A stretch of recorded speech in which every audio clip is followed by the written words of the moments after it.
2014년 프란치스코 교황님이 한국을 방문하셨습니다. 방문의 주요 이유는 대전의 솔매성지에서 개최된 제6회 아시아 청년대회에 참석을 위해서였습니다. 교황님은 이번 방문에서 김대건 안드레아 신부의 생가를 찾아 헌화와 기도를 남기셨으며 음성꽃동네를 찾아 장애인들과 입양을 기다리는 아이들에게 축복을 주셨습니다. 그리고 서울 광화문에서 열린 윤지충 바오로와 123위 동료 선교자 10옥식의 미사도 맡아서 진행해 주셨습니다. 교황님은 전 세계에서 유일하게 남은 분단국가인 한반도의 평화와 화해를 위한 메시지를 남겨주셨으며 특별히 세월호 참사 유가족들과의 만남을 통해 아픔을 함께하고 유가족들을 위로했습니다. 2014년 교황님의 방문 당시 교황님을 곁에서 보좌하면서 주요 행사를 도운 분이 바로 당시 대전교구장으로 계셨던 유흥식 추기경님이셨습니다. 오늘은 유흥식 추기경님이 어떻게 교황청의 성직자부 장관으로 임명되셨는지 그 이야기를 들려드리려고 합니다. 유흥식 추기경님은 1951년 한국전쟁의 한가운데에서 태어나셨습니다. 전쟁 중에 아버지는 실종이 되고 홀어머니 밑에서 성장하게 됩니다. 16세 때 가톨릭에 입문해 가톨릭 신학대학을 졸업하고 교황청림 라테라노 대학에서 유학을 한 뒤 1979년 로마에서 사제품을 받게 됩니다.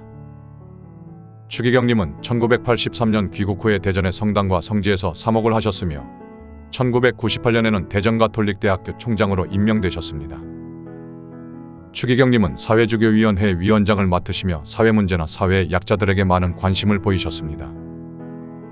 정의구현사재단의 호의적인 진보 성향을 가지셨으며 이명박 정권 때는 4대강 사업 중단을 촉구하며 전국사제 선언문에 서명한 5분의 주교 중 한 분이셨습니다. 청년 사목에도 관심이 많으셔서 세계청년대회에도 꾸준히 참석하셨고 제3회 한국청년대회와 제6회 아시아 청년대회를 대전에 유치하기도 하셨습니다. 2014년 프란치스코 교황님이 아시아 청년대회 참석을 위해 방문하셨을 때 추기경님은 교황님의 통역을 맡으며 가까이에서 교황님을 모셨습니다. 이후 교황님이 바티칸으로 돌아가신 후에도 교황청과 긴밀한 관계를 유지하던 중 2021년 교황청 성직자부 장관으로 임명되셨습니다. 그리고 그 다음해에는 한국인으로서는 4번째로 추기경으로 서임되셨습니다. 한국인 최초로 교황청 장관으로 발탁된 데는 여러 가지 이유가 있었습니다. 먼저 교황님은 유흥식 추기경님의 개혁적인 성향을 높이 사셨습니다. 이 부분이 프란치스코 교황님이 추구하는 개방적이고 포용적인 교회상과 일치했던 것입니다. 추기경님은 교황청이 추진하던 개혁과제 중에 성직자 양성과 관련된 변화를 실행할 적임자로 평가되었습니다. 대전교구장으로 재직하실 때 체계적인 성직자 양성을 한 행정 경험이 전 세계 가톨릭 사제들을 관리하는 성직자부 장관직에 적합하다고 평가되었던 것입니다.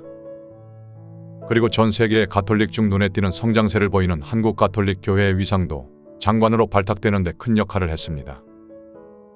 유흥식 추기경님은 성직자부 장관으로 취임하신 후 활발한 활동을 해오셨습니다.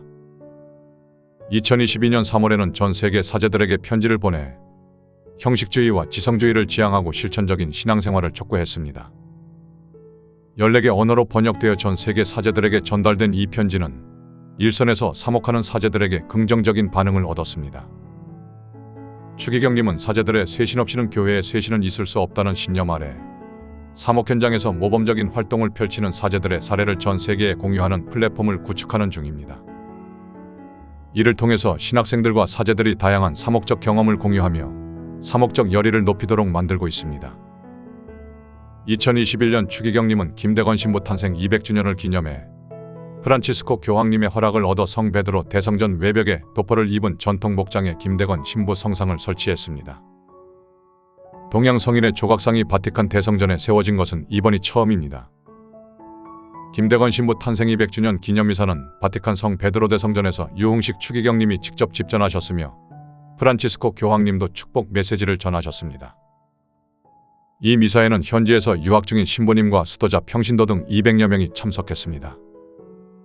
최근에는 한국 사회의 갈등 상황에 대해 우려를 표명하며 가톨릭 평화방송에 보낸 영상 담화문에서 지연되는 탄핵 심판 선고에 우려를 표하시며 정의에는 중립이 없다. 우리 안에 살아있는 정의와 양심의 소리를 듣는다면 이 이상 지체할 이유가 없다는 말씀을 남기시며 헌법재판소의 정의로운 판결을 촉구하셨습니다.